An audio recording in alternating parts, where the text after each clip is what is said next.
a dignidade humana. O mandamento, a gente já tem falado aqui, é uma defesa da vida, que é a ênfase que Deus tem para a humanidade. Suicídio é um tema difícil, né? Difícil de falar e difícil de quem tem algum familiar, né, que tem essa tragédia. Eu, até hoje, falei somente em velório de um suicida. E foi uma experiência difícil. Isso foi em 1998, por aí. Estava em Cachoeira do Vale e a Eunice, esposa do irmão Jones, que alguns conhecem, o irmão dela suicidou. E eu fui lá para o velório, que foi na casa deles. Como a família, a maior parte é tudo Maranata, eu achei que a igreja Maranata que ia conduzir. Só que, na hora, me falaram que a Maranata não dirige o culto nas casas, e eu tive que falar. Um detalhe, nessa época eu não via defunto. Eu ia no velório, mas não via defunto. E eu fui andando para o carro e falando, meu Deus, o que eu vou falar na hora, e num velório de suicida, e eu não vejo defunto. Fui lá, peguei minha Bíblia e fui lá no meio do povo, tinha muita gente, fiquei ao lado do caixão, não vi o defunto. Viu? Entrei, falei, e orei e saí. Não vi o defunto. E é um sermão que eu prego até hoje em velório, daquele sermão que Deus me deu naquela ocasião, em Eclesiastes capítulo 9, 5. Os vivos sabem que hão de morrer, mas os mortos não sabem coisa alguma. E a partir daí, eu preguei. Gildes está aí, já teve aula comigo, eu falando sobre essa experiência e o texto que marca. Então, muito difícil. E depois o tratamento com a Eunice, né? Que o velório é um momento, mas e depois? Né? Foi uma jornada muito grande. Lá no Alegre, recebemos uma família e, na hora de preencher a ficha para ser aceito na igreja, o rapaz falou que não perdoava alguém, o marido. E nunca recebi na igreja pessoas que não perdoam. É incoerente com a fé cristã. Se é crente, perdoa. Se não perdoa, é porque não é crente. Esse é o princípio bíblico. Então, fui tratar com o rapaz, e o problema é que o irmão dele tinha suicidado, e ele atribuía isso à sua madrasta. Foram 10 meses tratando com ele, até ele perdoar a madrasta. E aí ele foi recebido na igreja como membro. Então, são as duas experiências que eu tive nessa área do suicídio, né, mais direta. A gente acompanha, né, a gente foi muito impactado, aí, uns 10 anos atrás, quando um pastor batista se suicidou, foi um choque. Eu nunca tinha ouvido falar de pastor suicidar, realmente foi um choque muito grande. De lá para cá, a gente tem acompanhado, né, no Vale do Aço, nós tivemos 2 suicídios de pastores presbiterianos. Os irmãos se lembram, um lá em Patinga se lançou na frente do carro, e aquele de Fabriciano que deu um tiro na sua cabeça. Então, a gente tem acompanhado, lido sobre o assunto. Muito difícil o assunto e necessário. Eu quero, nosso tempo ficou mais curto, pontuar algumas questões. Nós somos, nosso meio cristão evangélico tem 4 ideias sobre suicídio. O primeiro é do catolicismo, que é um pecado mortal. Na teologia católica, quem suicida não tem perdão. vai para o inferno direto, não passa nem pelo purgatório, não há nenhuma chance. A segunda ideia é que nenhum cristão verdadeiro é capaz de dar um fim à sua própria vida, ou seja, se é cristão, não vai acabar com a sua vida, ou seja, se suicidou, é porque não é cristão, ou seja, semelhante à ideia católica. A terceira ideia, um cristão pode cometer esse pecado e perder a sua salvação. Então, tem pessoas no nosso meio que entendem que pode um cristão cometer suicídio, mas perdido. E a quarta ideia, um cristão poderia cometer suicídio em situações extremas, sem que isso conduza à condenação. Eu não vou discutir as ideias, porque a gente ficaria só na discussão das ideias, né? Nós temos, irmãos, alguns casos de suicídio na Bíblia. Travou. Passa para mim, por favor. Isso. Então, esses casos que a gente chama de morte por fuga, fugir da realidade. A maioria das pessoas que suicidam são homens. Os irmãos sabem disso, a estatística, raramente uma mulher suicida. Estou lembrando aqui de um policial que me contou que há uns 15 anos passados, uma mulher entrou na delegacia de Timóteo, pegou uma arma e deu um tiro na cabeça. Ela disse, eu dei queixa, eu avisei a vocês sobre o homem que está comigo e não dou conta mais, suicidou. Para uma mulher suicidar, irmãos, é desespero do desespero. Os homens são... A gente não tem na Bíblia nenhum caso de mulher suicidar.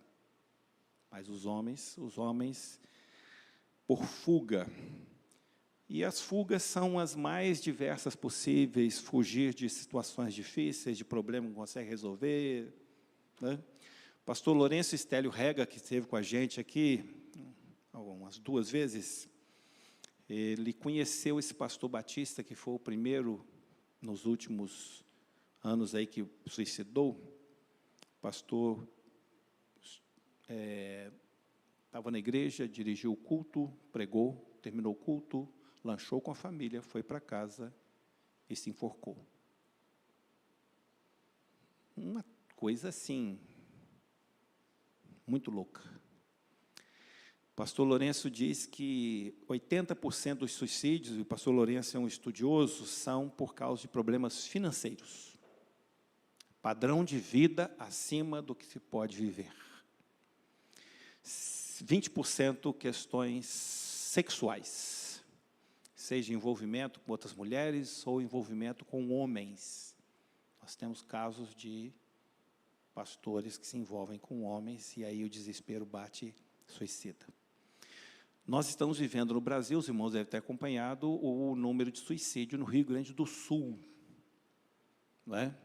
A tragédia da enchente, promessa de ajuda que não chegou, né? Socorro de financiamento governamental que não chegou, e está muito... O pastor Fabrício, sexta-feira, mencionou isso lá no encontro que a gente estava em Ipatinga. Os produtores estão suicidando, vários. A coisa está muito complicada no Rio Grande do Sul, por esse motivo. Pastor Hélio Boixá, quando foi há 7 anos lá para Bom Jesus do Galho, lá teve uma onda de suicídio muito grande, e a gente teve com ele orando, porque estava muito complicado. Ele falou em alguns suicídios lá, né, no velório. Então, nós temos alguns casos. O caso de Abimeleque, pediu ao seu escudeiro que o matasse. O caso de Saul também, que pediu ao seu escudeiro que o matasse. E ele não matou, e Saul se jogou em cima da espada. Aitofel, aquele conselheiro de Absalão, diante do temor que ele ficou, uma crise emocional terrível, ele se matou. Teve o caso do Zinri, havia cercado Tis, depois de um golpe de Estado, tornara-se rei, mas ao se dar conta de que o povo não lhe prestava apoio, cometeu suicídio. Quinto caso, o caso de Judas, né, que é o mais conhecido, suicídio do Novo Testamento, foi pelo seu remorso. E nós temos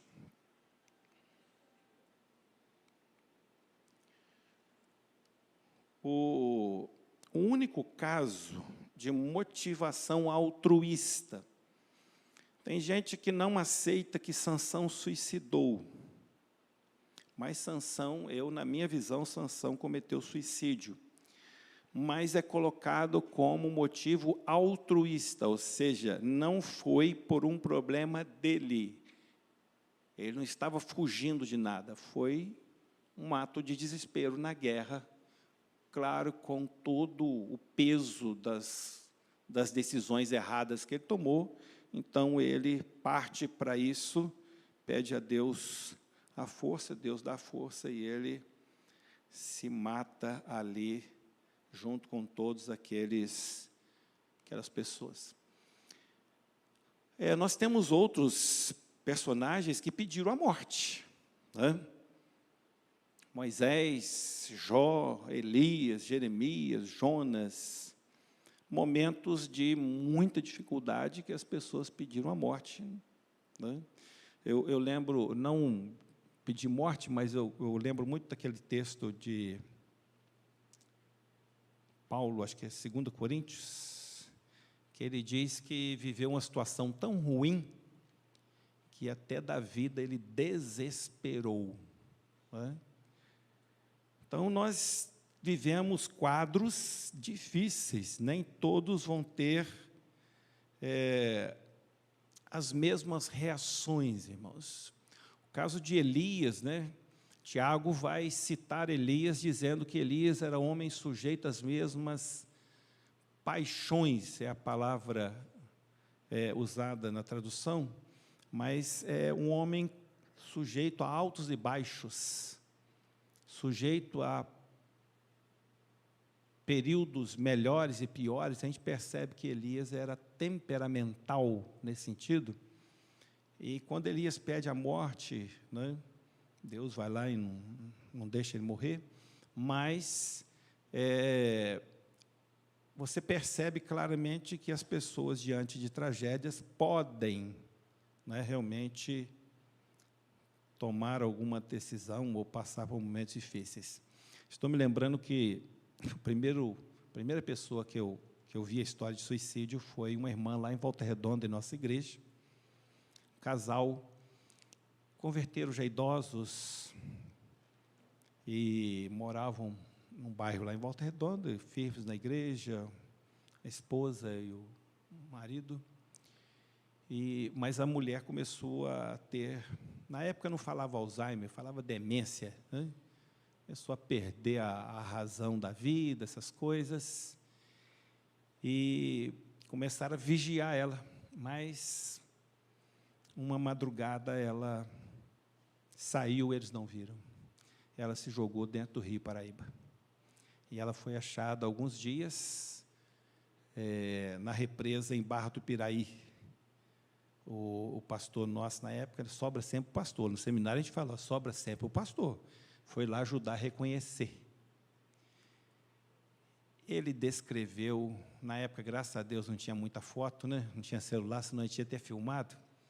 Mas graças a Deus que não fez isso, mas só contou que abriram, né, a tampada por cima, ela estava muito inchada por cima. Mas aí não sei quem teve a ideia maluca de virar a mulher. Por trás ela estava toda comida de peixe, de bicho, todo o corpo, todo detonado. Que achou também uns 10 dias depois, né? E aí foi a grande pergunta, né, na igreja, e essa irmã? Né? Porque, irmãos, eu digo que na época, a gente não tratava desses assuntos na igreja, eu nunca vi alguém tratando. E a ideia que a gente tinha, a ideia católica. Morreu, suicidou, vai para o inferno. A ideia era essa. Teve um professor do seminário nosso que um dia chegou na sala e perguntou, e a maioria falou que achava que ia para o inferno, e chamou todo mundo de católico. Agora vamos estudar o assunto. Né? A gente precisa de esclarecimentos. A gente não pode entrar, né, nos julgamentos. E eu sempre falo aqui para os irmãos, a nossa missão não é julgar ninguém, a nossa missão é pregar. Quem Deus vai salvar é coisa dele, o céu é dele, ele leva para lá quem ele quiser.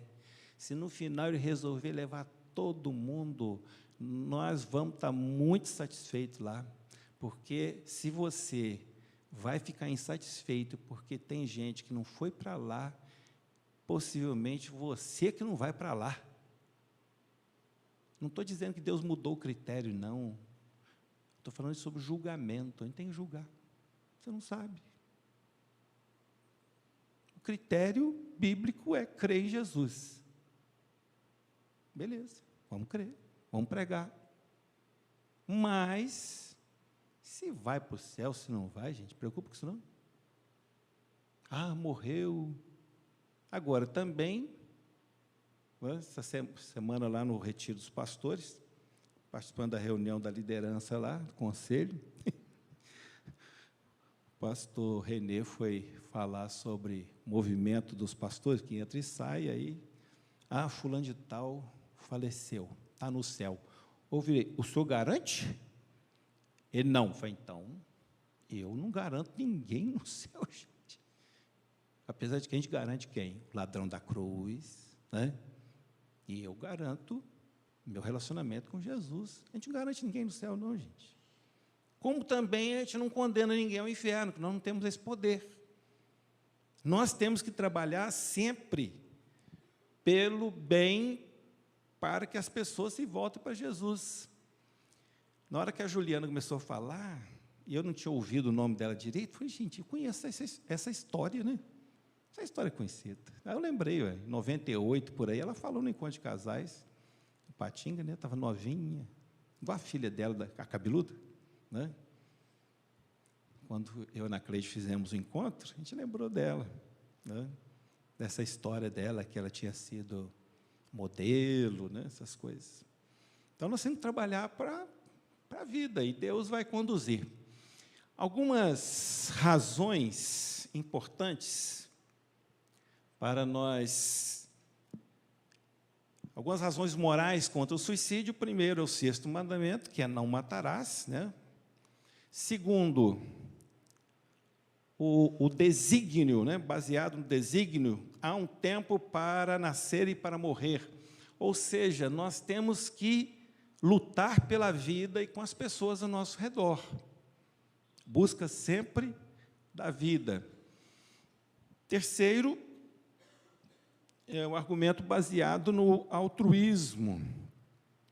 A maioria dos suicidas poderia ter revertido suas tendências autodestrutivas se tivesse começado a se importar com outras pessoas e servi-las. Eu lembro que acho que eu estava na igreja do Alegre, o pastor Lélio falou que estava conversando no telefone com um suicida. Aí eu lembro que ele falou assim, a primeira conversa a gente ouve bastante, né? A segunda conversa a gente continua ouvindo, mas na terceira dizer que já entrou falando assim, você é um egoísta. Por que egoísmo, gente? Vou resolver o meu problema e quem ficar aqui que se lasque. Ué. Então, se você deixa de pensar em si, começa a pensar no outro, né, que é a ideia do altruísmo, então é um combate ao suicídio. O argumento baseado na tristeza e no opróbrio. Palavra esquisita, né? Poucos suicidas deixam de entristecer as pessoas associadas ao suicídios. E quase todos os casos de suicídio envolvem vergonha, né? 3, 4 anos, nós tivemos um suicídio, um pastor batista da nossa convenção batista mineira, aqui perto de nós. O pastor foi descoberto que ele tinha um caso, um cara casado, tinha um caso com uma pessoa, uma irmã da igreja, e uma situação muito difícil, porque ele tinha um filho homossexual, e ele pediu perdão à sua esposa, ela perdoou, pediu perdão ao filho, ele perdoou, mas quando ele foi conversar com esse filho, o filho virou para ele e falou assim: mas o senhor que sempre falou comigo que eu estou errado pela minha prática, e o senhor faz isso? Infelizmente, ele tomou a decisão errada e incendiou o carro com ele dentro, né, vindo para o Vale do Aço, ali perto do Tauá, por ali, aquela região, né? Pastor que eu ouvi algumas vezes, na área de missões, trabalho extraordinário, pastoreando uma boa igreja em Belo Horizonte. Então, envolve vergonha, né? E a gente precisa trabalhar com isso. A outra questão, que é a razão moral, são uma distorção de valores. E olha só, a sociedade, ela vai ter uma guerra muito grande, né? Nós estamos envolvidos numa guerra violenta contra os valores morais e cristãos.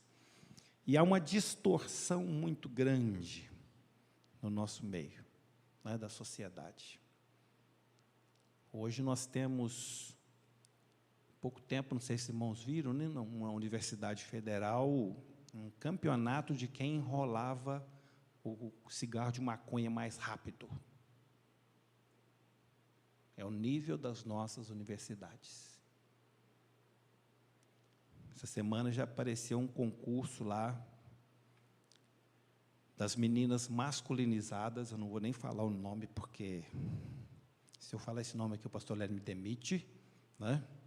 Mas se você procura na internet, você vai ver, na Universidade Federal, não sei qual, lá fazendo escolha da masculinizada lá melhor.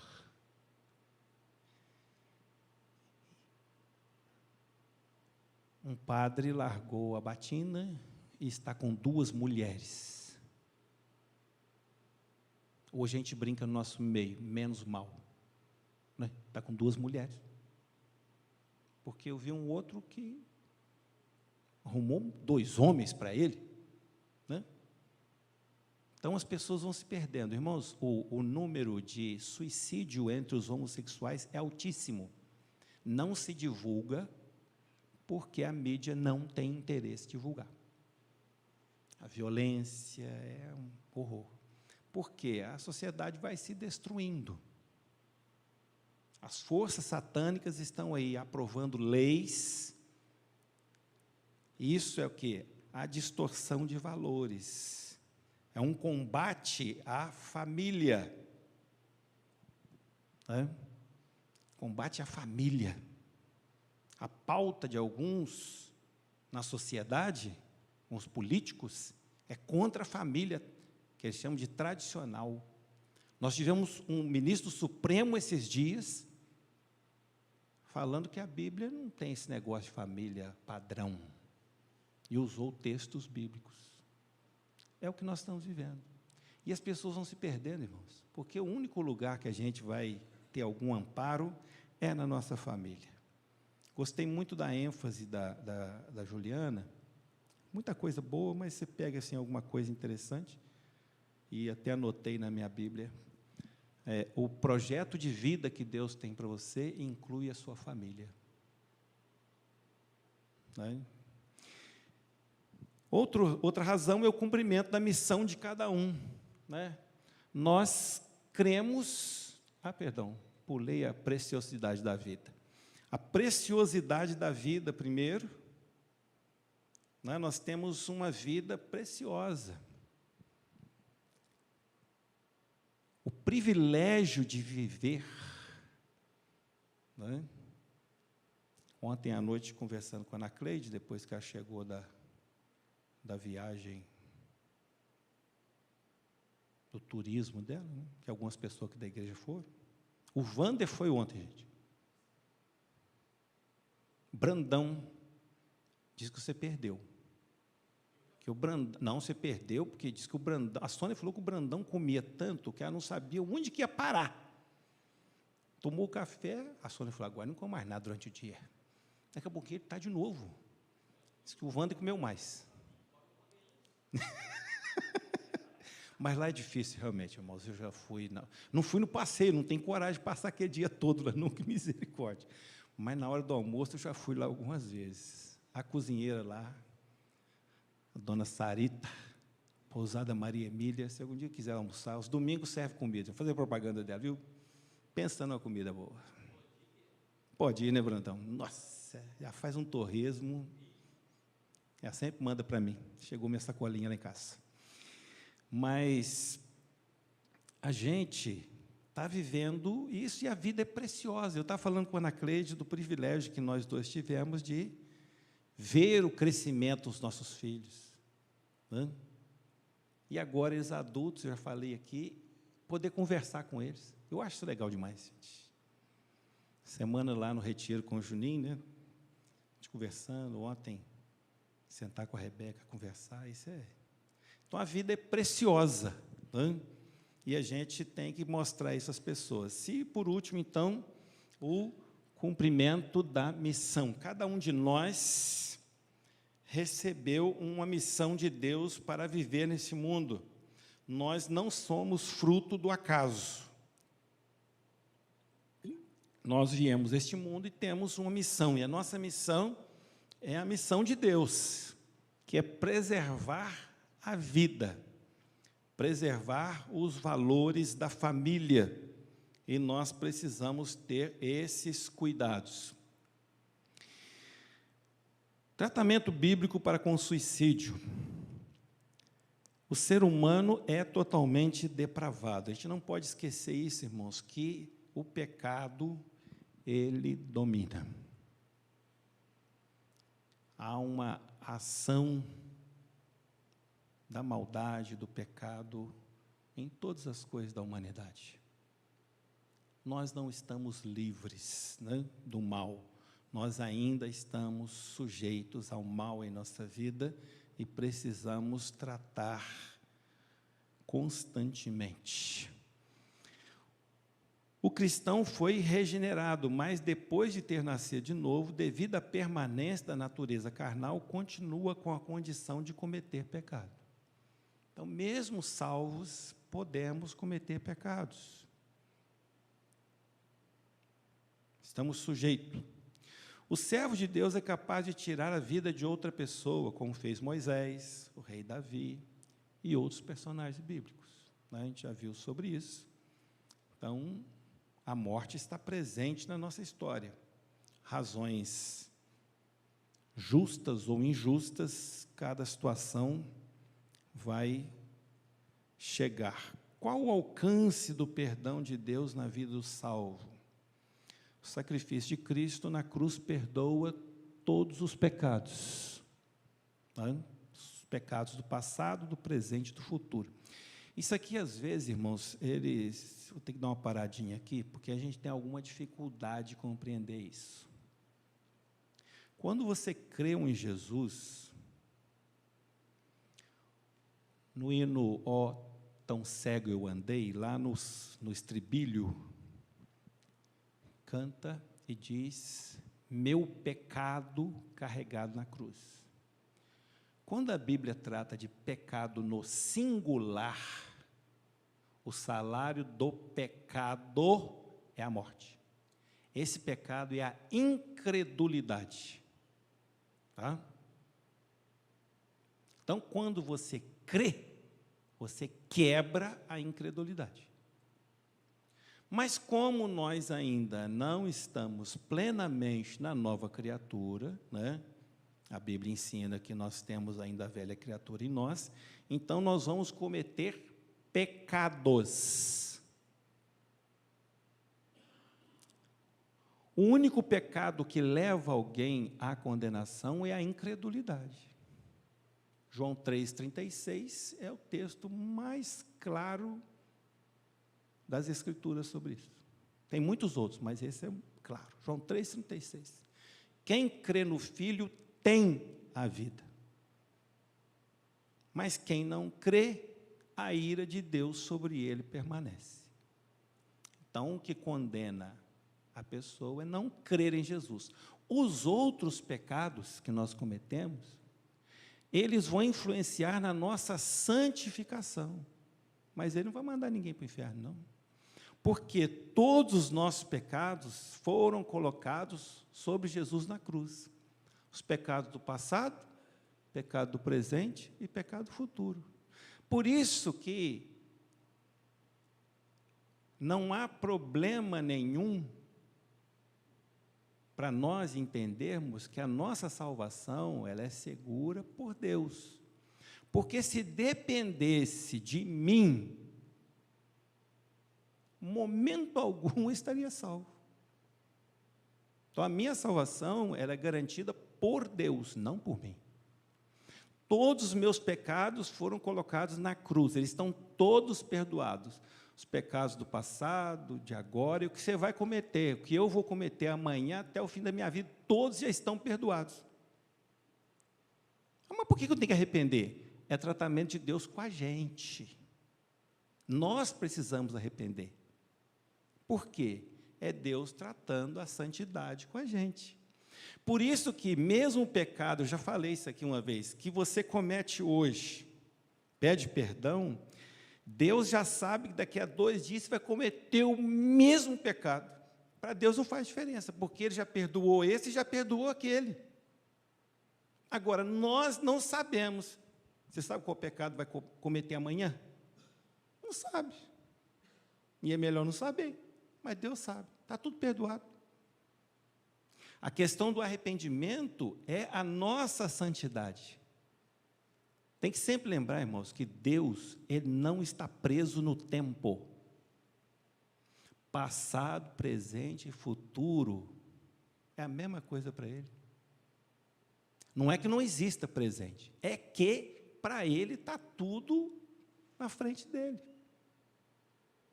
Então, pecado que você cometeu no passado, está perdoado. Pecado que você está cometendo hoje, está perdoado. Pecado, se você crê. Agora, quem crê ou não, só você e Deus que pode dizer. Ninguém pode garantir que o outro crê. Porque a fé não é palpável. Então, todos os nossos pecados foram colocados na cruz. Por isso que Jesus chorou lágrima de sangue, gente. Só no mundo hoje são mais de 8 bilhões pecando todo dia. E não é pouco pecado, não. Nós somos bons nesse negócio de pecar. A gente peca de palavra, pensamento, ações. A não ação, a falta de fazer. Então, tudo isso está lá. Essa afirmação implica que o pecado que um cristão cometerá amanhã foi perdoado na cruz, onde Cristo nos justificou. E fomos declarados justos, sem de fato sermos.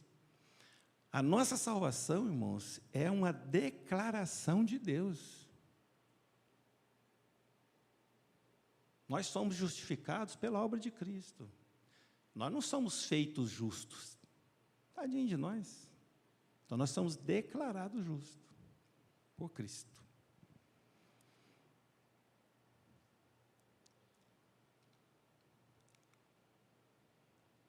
O alcance do perdão, já falei. Vamos embora.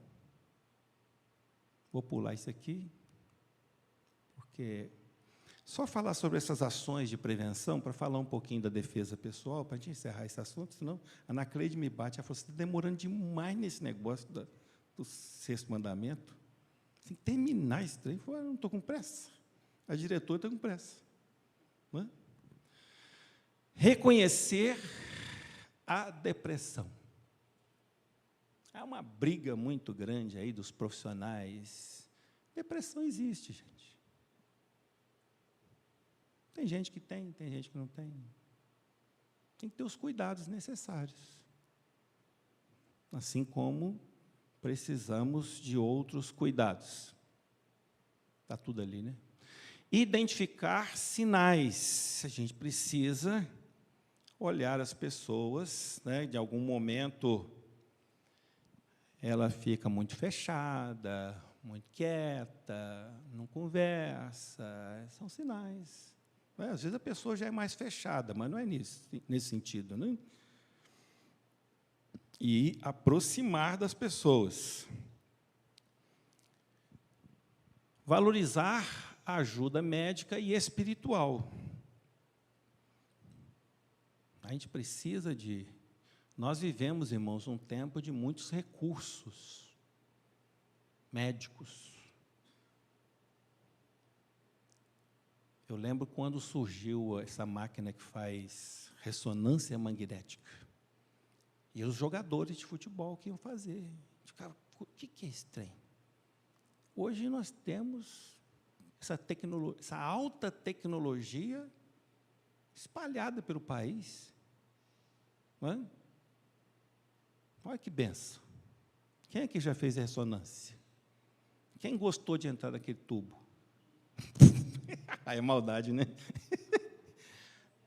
Gente, eu fiz 2 vezes bem, na terceira me deu um pânico naquele trem. Eu não dei conta, não. Aí eu tive que fazer no joelho, foi mais fácil, né, que a cabeça ficar por lá de fora. É um negócio sério, viu?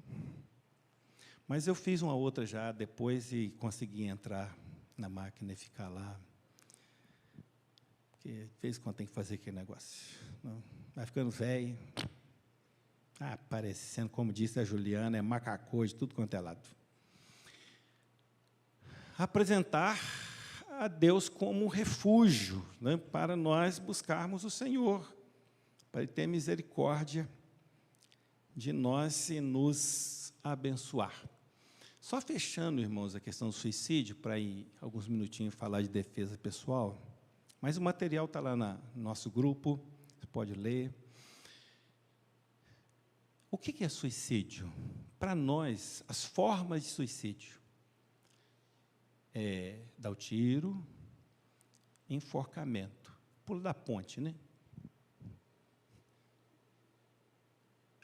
Eu tenho um amigo pastor que contou que certa vez estava passando essa ponte aqui, a Ponte Velha, e ele viu um cara conhecido sentado assim na beira e falou, gente, o que houve com fulano? Foi, parou o carro, voltou. O que houve, fulano? Falei, rapaz, minha vida está tão desgraçada, mas tão desgraçada, que eu vim aqui tentar suicídio. Mas tentou suicídio na época da seca, coitado. Não tinha água. E caiu lá embaixo, ficou todo sujo de barro, mas não morreu. Ele subiu com uma raiva. Gente, o cara tem que saber como é que suicida, né? Eu tenho um sobrinho que morou no Japão. Eu já falei isso, acho que domingo passado, né? Que lá no Japão é normal os livros nas bancas ensinando a suicidar. Vários livros, revistas, aí ensina formas diferentes de suicidar. E é normal, porque a religião, o budismo, incentiva a morte. É, da honra, é isso mesmo. Mas as pessoas suicidam por isso. Mas aí a gente faz umas perguntas. Eu lembro que, quando suicidou aquele jovem lá de Patinga, filho do Dr. Abner, o Nicolas pediu para eu falar sobre o suicídio. Eu lembro que a gente reuniu nesse canto aqui, e eu fui falar sobre suicídio. Eu falei, olha, eu comecei falando assim, a Rosana estava na minha frente. Diabético que come açúcar é suicídio. Mexendo com a Rosana. Ué, por que não é? Pessoa que ultrapassa com o carro em faixa contínua, numa curva, bate e morre. Morte natural? Acidente? Não. Suicídio. Então, suicídio não é só, né, pôr a corda no pescoço. Tem que avaliar. Para não rotular os outros, né? Irmãos, vamos dar uma passada aqui rápida na defesa pessoal. Há uma discussão muito grande, eu até tenho os números aqui, questão de armas. Olha, homicídio no Brasil, nós estamos em primeiríssimo lugar, tá? Marronzinho lá, ó, junto com uns 2 países ou 3 da América Central, México, né? O México ali, perdão, África do Sul. Nós estamos em primeiro lugar há muitos anos. Hein? O número de armas, o Brasil está lá bem para baixo, né? Nós temos... Isso aqui são as armas legais, tá, irmãos? Isso aqui não conta arma de bandido, não. Porque se colocar arma de bandido, acho que nós estamos em primeiro lugar. Ali são as armas legais. Estados Unidos, ninguém bate, né? 350 milhões de habitantes, 393.300 armas. Então, a defesa pessoal, né, é uma discussão. No Brasil, nós tivemos aquele plebiscito, se era para continuar vendendo arma ou não. O plebiscito vendeu continuar, e o governo mudou e fez o recolhimento das armas, os irmãos se lembram disso, fez um projeto, mandou para o Congresso, e o Congresso votou contra a decisão do povo. Quando eu mudei para cá em 88, o Fabriciano tinha a Casa Guerra, você via revólver assim, era vendido. Eu olhava aquilo, achava, em Volta Redonda, nunca tinha visto aquilo, arma. Mas, com a mudança, realmente tirou as armas da mão do povo, né? Hoje o pessoal brinca muito, né? Que houve alguma mudança, uma melhora nas leis, né? Escreve a plaquinha assim, ó, ladrão, que em casa tem arma, ou vizinho aqui é contra a arma, tá? Pode ir lá. Tem um sujeito que falou o seguinte: por que o usuário de droga não assalta a boca? Porque ele sabe que lá tem arma. O irmão se lembra daquele caso do... Como é que chama aquele irmão que casou com a Marli, que está nos Estados Unidos? Egmar. Lembra do que fizeram com os pais dele? Lá no Japão? O bandido foi lá, gente, e não só assaltou, machucou os idosos.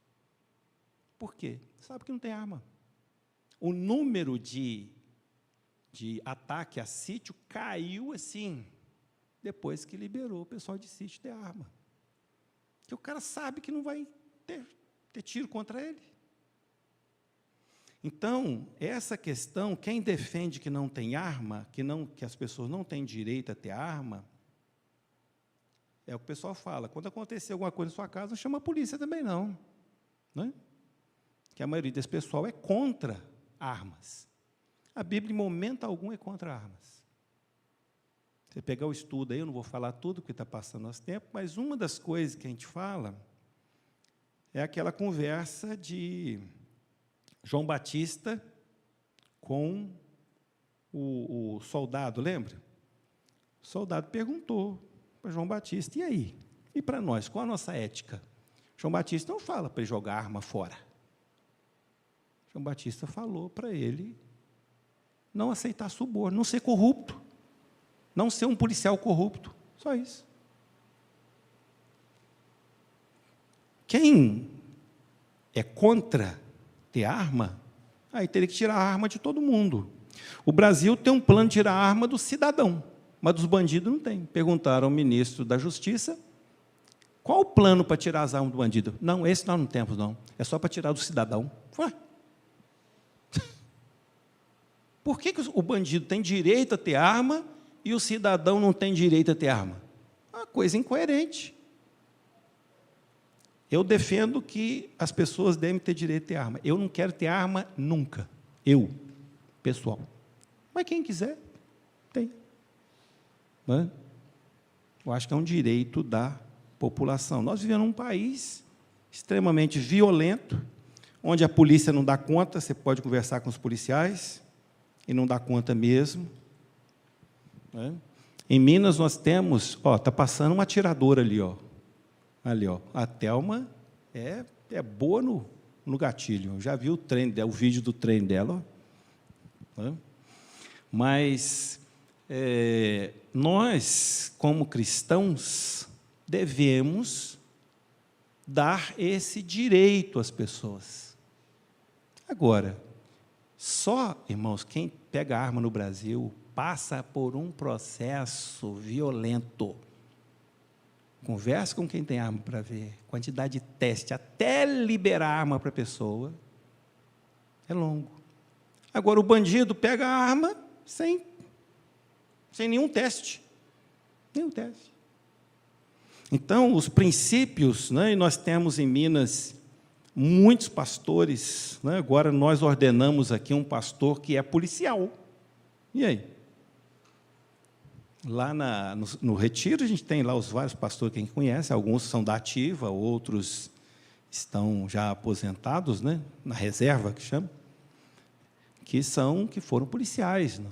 Né, tem um pastor que foi presidente da Ordem dos Pastores, acho que ele é coronel, aposentado como coronel do Exército, da Polícia Militar de Minas Gerais. Então, nós sempre lidamos com isso. A verdade é que é necessário pensarmos na defesa pessoal. E aí não é só a arma, né?